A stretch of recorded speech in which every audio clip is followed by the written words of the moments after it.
முடியாமல் இருக்கவங்களுக்கு மட்டும் ஒரு டிப்ஸு சொல்கிறேன், கேட்டுக்கோங்க.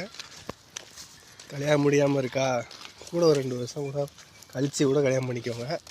ஏன் சொல்லணும்னா, அடிக்கிற வெயிலில் பிரியாணி வேணுமா, வண்டி இல்லை, சரி அப்புறமா வாங்கி தரேன் அப்படின்னு சொன்னால் கொடையை எடுத்து கொடுத்து கொடையை பிடிச்சிட்டு நடந்து போங்க அப்படின்னு சொல்லிட்டு பிரியாணி வாங்கிட்டு சொன்னேன்.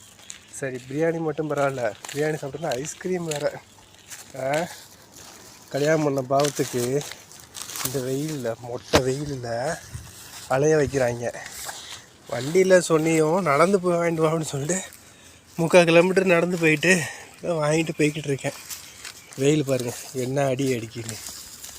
இப்போ கொஞ்சம் பரவாயில்ல, வெயில் கொஞ்சம் தாழ்ந்த மாதிரி இருக்குது. ஆனால் ஊமை வெயில் அடிக்கா, நடந்ததுக்கு அதுக்கு ரொம்ப வேர்த்து ஊற்றுது, மூஞ்சே டல்லாக வேர்த்துச்சு. ஸோ இதுக்காக தான் சொல்கிறேன், கல்யாணம் முடிக்காமல் இருக்கீங்களா, அது கூட ஒரு 2 வருஷம் ஜாலியாக இருந்துட்டு அதுக்கப்புறம் கல்யாணம் முடிச்சுக்கோங்க, ஜாலியாக இருக்கலாம். இது வந்து சும்மா ஒரு சாம்பிள் தான். இன்னும் மெயின் பிக்சர் நிறையா இருக்குது, அதெல்லாம் பார்த்தீங்கன்னா தாங்க மாட்டீங்க. இதுக்கு தான் சொல்கிறோம்.